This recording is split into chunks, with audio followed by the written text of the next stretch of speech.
Hello everybody, welcome to my channel. Whether you're returning or are new, I wish you, wherever you are in the world, a grand day rising. Today I would like to talk about dairy and diabetes. Now most of us know somebody with diabetes, either type 1 or type 2. I have a friend who sadly passed away during the global incident, the tail end of the global incident, after only just receiving a clean bill of health at her diabetes check. And no, the cause of death wasn't diabetes. And she got type 1 diabetes after contracting a virus when she was younger. So she had to inject herself every day and was really quite religious at checking her blood sugar levels, and also made a real effort to lose weight to stay on top of her condition. Don and I have a friend as well, a very good friend, who was also recently diagnosed with type 1 diabetes. So he too must inject himself. And inevitably, when we get sick, it has a profound effect on our bodies in so many ways. Just as much as somebody who takes loads of medications can then have numerous things go wrong, which is what happened to my late mum. And we also know people who have borderline diabetes or have had in the past. Now, this seems opportune to discuss. So what is diabetes? Diabetes occurs when the amount of glucose or sugar is too high in the blood. People with type 2 don't make enough insulin, or else they aren't as sensitive to that particular hormone. I've made some extensive notes. The pancreas has islet cells that include both beta cells, which make insulin, and alpha cells, which make another hormone called glucagon. Both insulin and glucagon are important for metabolizing food. But beta cells are the only cells that make insulin. And in type 2 diabetes, several things are happening with those beta cells. They don't work well, for example. So they don't make as much insulin as they ought to. Some people have less beta cells than is normal or usual. And the beta cells that are making all the insulin get burned out. They become really, really tired and eventually make less insulin. And of course, this can be caused by a wide range of underlying health conditions and general health and even lifestyle conditions. It's a cycle in which insulin production can get worse over time. And you find that with age as well, you might have a predisposition to type 2 diabetes in particular as you become older. So whilst the beta cells are struggling in the pancreas, another crazy thing happens. The cells in your body become less sensitive to the insulin. So even though the insulin may be right there next to the glucose by a cell, your cell doesn't let them in. It just says no. So instead, your cells need more insulin than ever before in order to let those glucose molecules inside. So this is known as insulin resistance or decreased insulin sensitivity. This produces the double whammy. The pancreas makes less insulin, and yet you need more insulin than ever before. And of course, this isn't a good combination. Now, of course, there are other factors as well in diabetes, in its manifestation, and that can also be genetic. Find if in a family there's a genetic predisposition to diabetes, there's a reasonably strong likelihood that you may become diabetic later in life if you're not already. Although this isn't set in stone by any long chalk. So don't stress out about it. Just make sure that you look after yourself as well as you possibly can.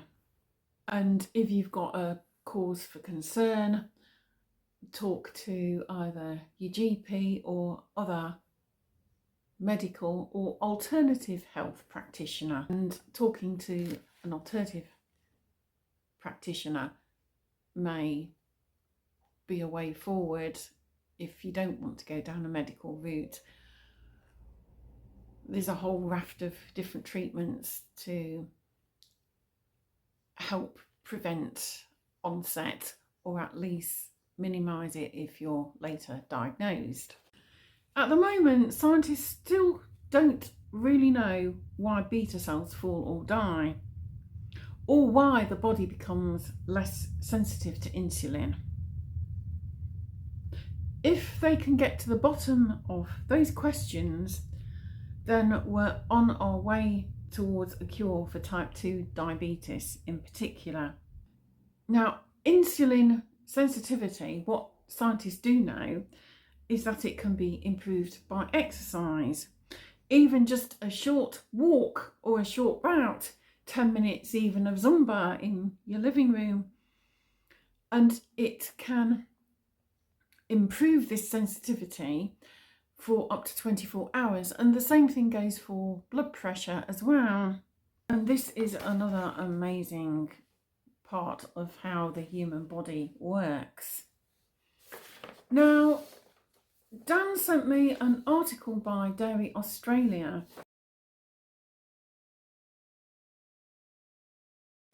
and I also looked at another website, Diabetes UK, on dairy and diabetes.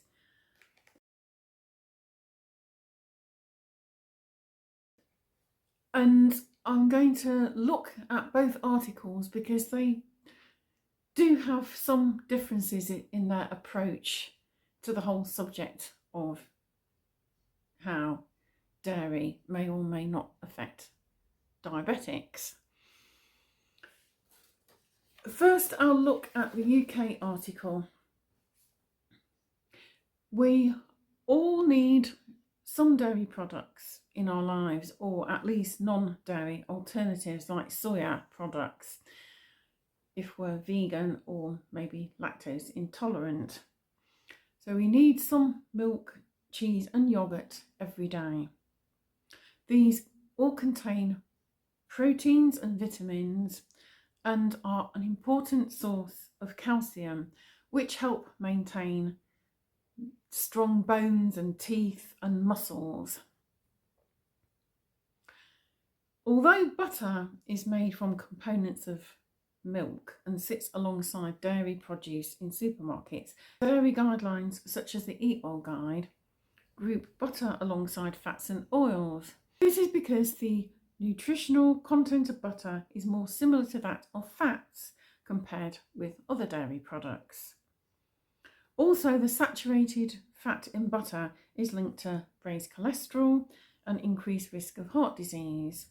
For a healthy diet, choose spreads made with vegetable oils in place of butter. Now, this is where I don't wholly agree with that statement, because it's been found in more recent times that indeed seed oils, for example, and even a lot of olive oils are heavily refined. And olive oil in particular, a lot of that can be adulterated and contain very little of the actual good polyphenols once it's been through the processing system. A lot of oil producers are industrial plants rather than grown on small estates as single harvests.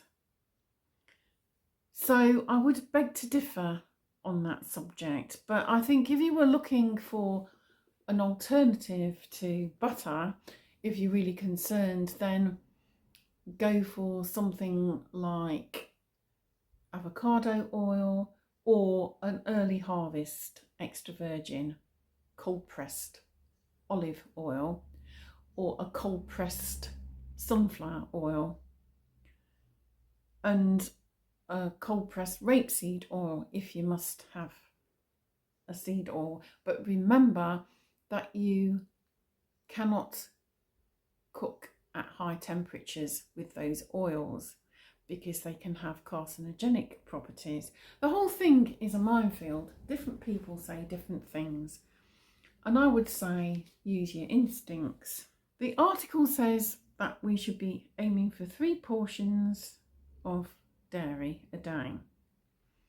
1 portion equals 1/3 of a pint of milk, 200 ml, a standard pot of yoghurt, 125 grams to 150 grams, 150 ml of unsweetened lassi, which is a drinking yoghurt popular in India, 3 tablespoons of cottage cheese, a matchbox size portion of cheese, and 30 grams of paneer cheese, which is an Indian cottage cheese, and it's absolutely delicious. Some cheeses contain quite an amount of sodium, so go carefully. Things like halloumi, what I call squeaky cheese in particular. I find halloumi a bit too salty. Although I do like it, I will only have a little bit, and when it goes cold it becomes quite rubbery and unpleasant. Milk is packed with vitamins and minerals and is rich in protein, so it's an important contribution to your fluid and nutrient intake as part of a healthy and balanced diet. If you want dairy-free alternatives like plant-based milks, check that the products are unsweetened because some contain sugar and are fortified with calcium to support bone health. Some are also supplemented with vitamins. However, the way these plant-based milks are produced is also on an industrial scale, and they include lots of other ingredients that are not necessary and can be detrimental to the health. But each to their own. The cheese is a good source of protein and contains vitamins and minerals, including calcium, which are all important for good health. Cheese is made by fermenting milk, and it's been shown that fermented products are really good for one's health and well-being and to support a healthy immune system. The immune system is supported by a strong microbiome, which is the digestive system. So it's important to keep your digestive system in tip-top condition. During the fermentation process, microorganisms are produced in cheese, and these have a beneficial effect on health. Although cheese is often high in saturated fat, can be, not necessarily, a type of fat that can increase your risk of heart disease, the structure of dairy changes the way this type of fat behaves in the body and the way it impacts health. The latest evidence suggests it does not seem to increase your risk of cardiovascular disease, which is good news indeed. Be mindful that cheese is often high in salt, and too much salt can raise your blood pressure, which isn't good for your overall health. So if your blood pressure is on the high side, and this can also be caused by, say, an overactive thyroid gland, for example, or genetic predisposition, or you haven't taken enough exercise, or you're overweight, it's recommended to keep to the recommended serving size of 30 grams or 1 ounce, about the size of a matchbox. If you're struggling to keep to the recommended portion size, you can try grating some hard cheese instead of slicing it to make it go further. And maybe even, if you like a lot of cheesiness, use mature cheddar instead. Just a little bit, if you like that stronger taste. Try to include different types of cheese, such as cheddar, brie, blue cheese, camembert, and maybe a soft cheese like Philadelphia, because they all have slightly different nutrients and microorganisms which are beneficial for health. But some of us can't have blue cheese or things with rind on because we are a bit intolerant to yeast, for example. At-risk groups such as infants, pregnant women or nursing mothers, children and the elderly, and those who are unwell should avoid certain dairy, including the mould ripened soft cheeses like brie or camembert, soft ripened goat's milk cheese like chèvre, and soft blue cheese like Roquefort, for example.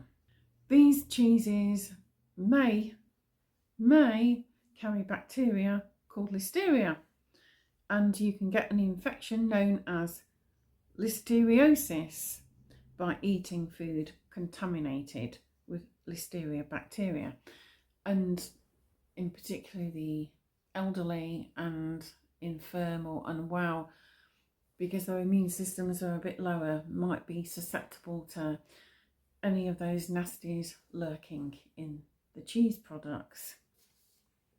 So people at risk of getting seriously ill from listeriosis are also advised to avoid unpasteurised cow's milk or raw milk, goat's milk, sheep's milk, or cream and cheese made from unpasteurised goat milk. Well, I'm a proponent of raw milk. I think raw milk, because it is unadulterated, is very beneficial to health and well-being. But then, as with anything, we're all individuals. So if you're concerned at all about raw milk, then consult your own health or alternative practitioner. So yogurt and fromage frais, like cheese, is produced via the fermentation method. It's a good source of protein and helps to keep your muscles healthy. It also contains vitamins such as B12 and minerals including calcium, which are needed for strong teeth and bones. Yogurt contains carbs from lactose, which is a naturally occurring sugar in milk. Some yogurts contain good bacteria known as probiotics. These bacteria are important for your gut and overall health. I drink skyr. I drink raw skyr, or also skyr from Jersey cows. It's a skimmed milk yogurt and is full of those healthy bacteria and is actually very delicious. When choosing yogurt or fromage frais, look at the label and choose unsweetened yogurts, which is more important than low-fat options. Yes, indeed, it certainly is. I agree with that. Many flavoured and fruit yogurts contain added sugar, so choose unsweetened options like plain, natural or Greek yogurt, which you can top with chopped up fruit. This will help bump up your 5 a day fruit and veg intake. it's a fact that kefir is also really good for one's gut health. And it's made by a similar process as well. I like Graham's natural kefir. I didn't used to like kefir, but I've tried 1 or 2 different brands now and I stay with Graham's. But try whichever floats your boat. We all have different palates, different tastes. So, can eating yoghurt prevent type 2 diabetes? People's studies have found that fermented dairy products such as yoghurt and cheese are linked to a reduced risk of type 2 diabetes, which is good news indeed. We're all in fact encouraged to have at least 1 serving of yoghurt or similar per day. However, we know that having obesity is the most significant risk factor in the development of type 2 diabetes. So it's important to keep a healthy weight and follow a healthy balanced diet. I like low-fat yogurt or skyr or even 0%, the Faré for example, in salad dressings. It's delicious. And you can also put it in desserts or say add it to a goulash or a curry or a soup. It's got fewer calories, but you've still got all the goodness that it brings. What effect does eating dairy foods have on blood glucose levels?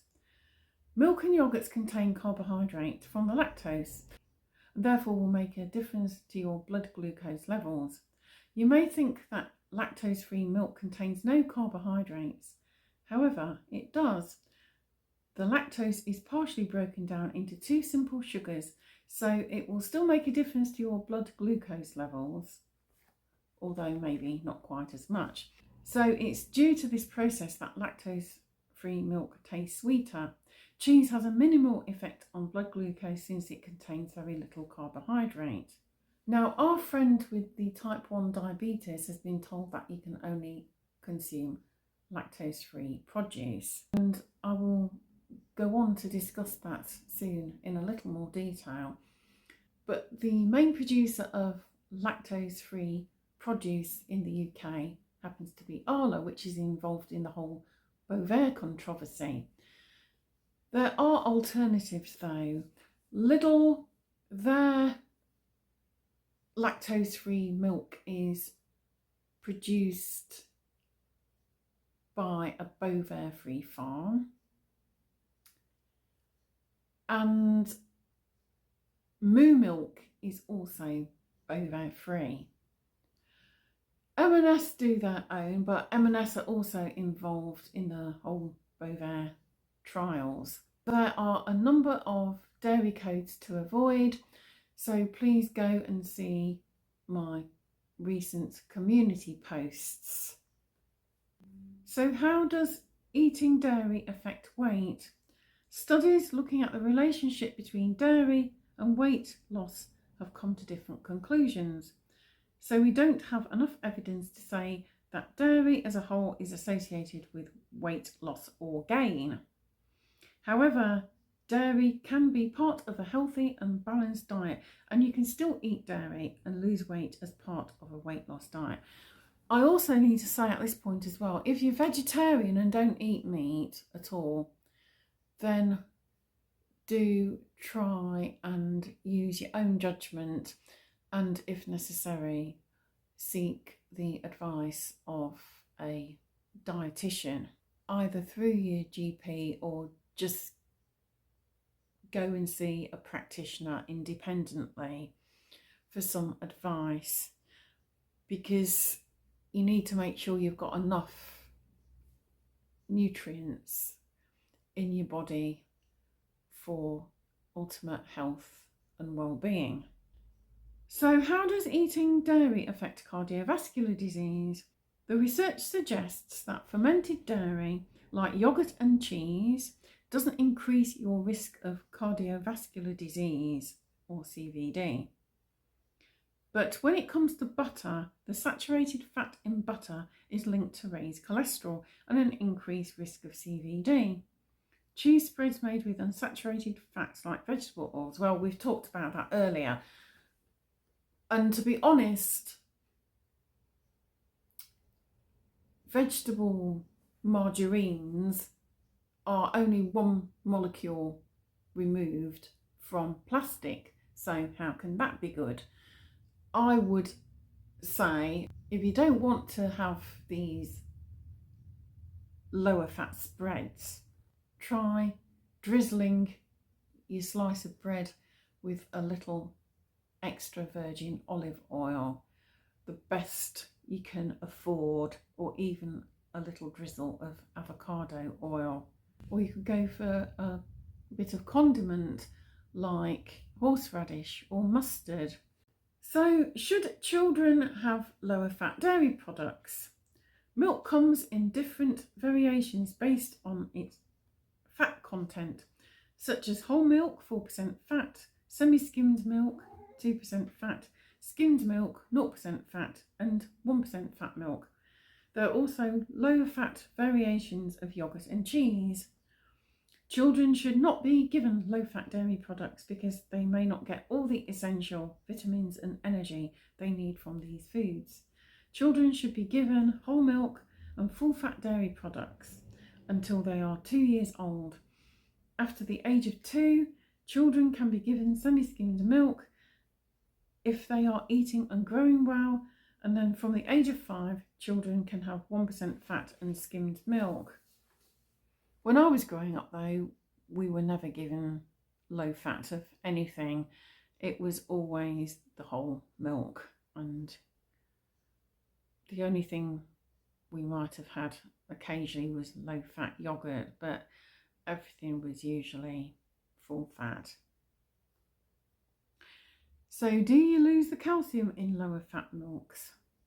Lower fat milks have just as much calcium as full fat milk.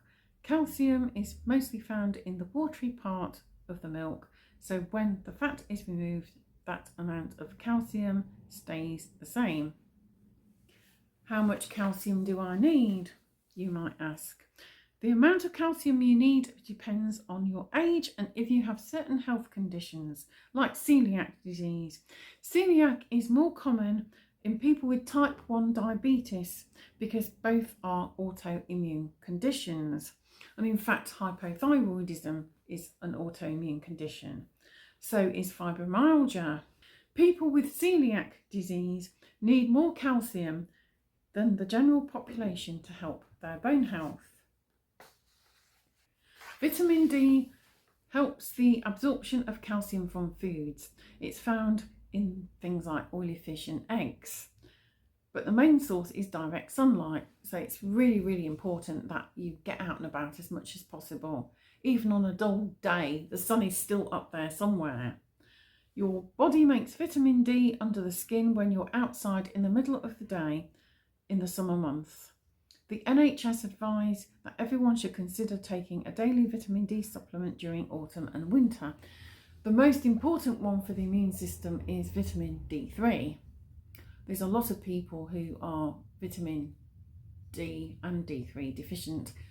I once had my vitamin D tested when my thyroid was up and down, and I had a really good amount of vitamin D in my body. But we're all different and we all have different health circumstances to consider. Are plant-based milks a healthy option?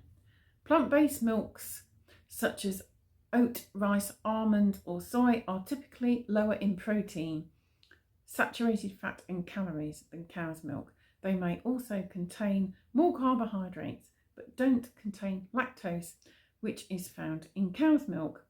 Some plant-based milks are fortified with vitamin D and calcium. If you're trying to decide which one to have, it's important to read the labels and check it has no added sugar and is fortified with calcium and vitamin D to support bone health.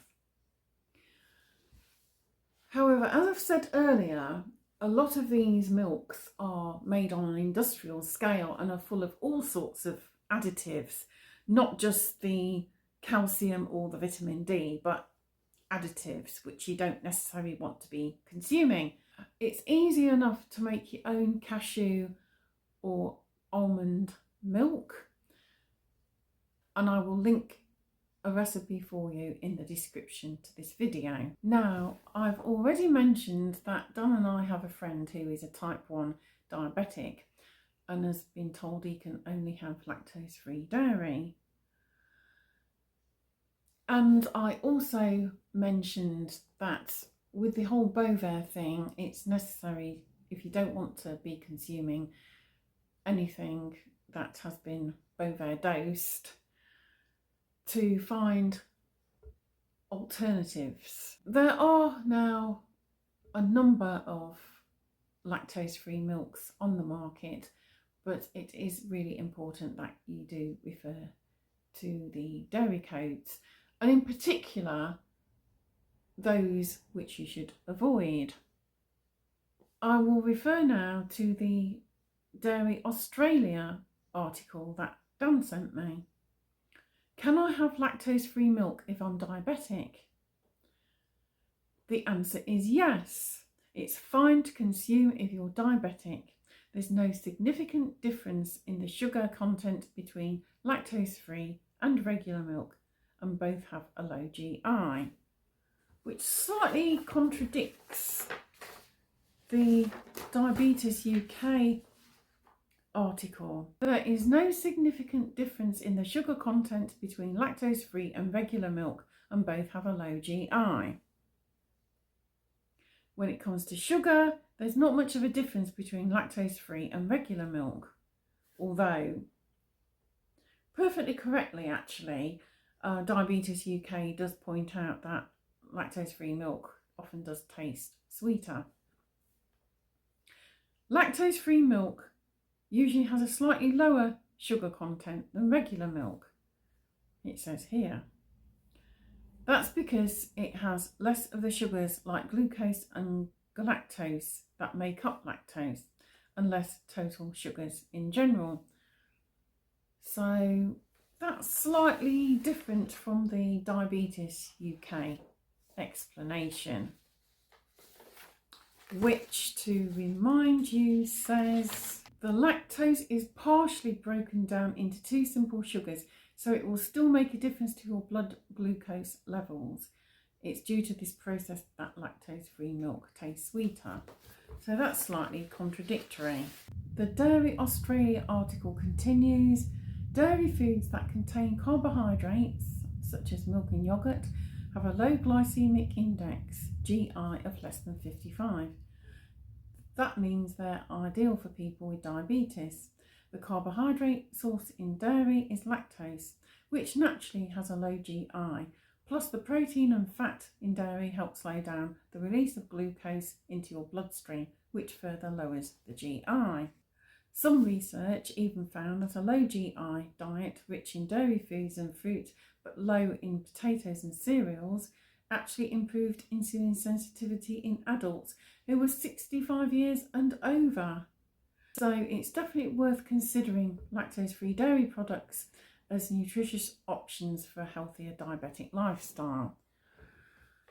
And I relate that to our friend. So there's a table now coming which outlines the GI values of regular milk and yoghurt compared to lactose-free varieties. These values are for the closest available products on the market. Cheese is also low GI and a good option for diabetics. This is because it has less carbs, and some types of cheese have virtually no lactose but more fat and protein.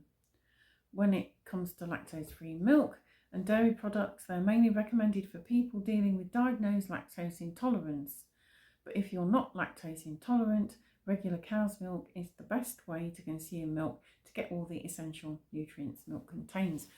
And I think I've mentioned numerous times that I've always been lactose and wheat intolerant, but I started homeopathy last year, January 2024, And by the middle of the year, I was able to eat some wheat, and as long as I don't overdo it. And recently I'm becoming more tolerant to lactose as well, so progress well made. So that really does demonstrate the benefits of seeking advice from an alternative health practitioner if going down the conventional route isn't for you or isn't possible. I would say, therefore, do what you feel is right for you based on what you know about your health, about your lifestyle, about your likes and dislikes, and what your body is able to tolerate. And obviously, some people have a bad time with some products and others not. And just make sure that you get enough sunlight. So go for a walk or sit out. If you've got a garden, have a potter about. And other exercise, such as you might like swimming or dancing or climbing. Keep an eye on your weight if you're diabetic, and your overall carbohydrates as well. Sweet potatoes have a medium GI and are therefore often a better option for diabetics. And processed foods and processed white starches as well are not particularly good. If you like your pasta, go for something that's whole wheat, and you can also get lentil and pea pastas now as well. So do what you feel is right for you, and do your own research, and if necessary consult your health or natural health practitioner if you have one, and make sure that you take advantage of any checkups you are offered. And that's all for today. Dairy Australia has 3 references at the end of the article. I will append them to the description in this video in case you want to go off and have a look at them and do some more research. But what are your experiences with diabetes and dairy? If you have diabetes, do you have type 1 diabetes or type 2 diabetes? How do you best control your condition?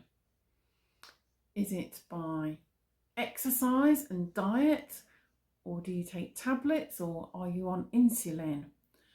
I would be really interested to know. Finally, I would encourage each and every one of us to take more responsibility for our health and well-being in 2025,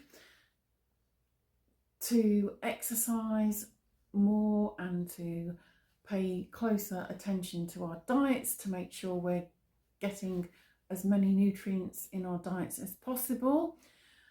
Businesses like Riverford Organic are promoting the 30 fruits and vegetables a week, as are Ocado. So we should aim to have maybe 6 or 7 different types of fruits and vegetables every day in our diet. We need to be exercising more and avoiding processed foods, and making sure that we get enough daylight. So going for a walk in particular, or spending time in our garden, is a really good way of taking care of ourselves and helping to top up our vitamin D levels, and maintaining a healthy microbiome by consuming those fermented dairy products is also a really good idea, as is sprouting and consuming products like kimchi, which I make, beetroot as well, which is very healthy, apple cider vinegar, cayenne pepper, and in that way we can help to minimise not just the risk of developing diabetes, but also we can help to keep our blood pressure at normal levels. I hope you enjoyed this video.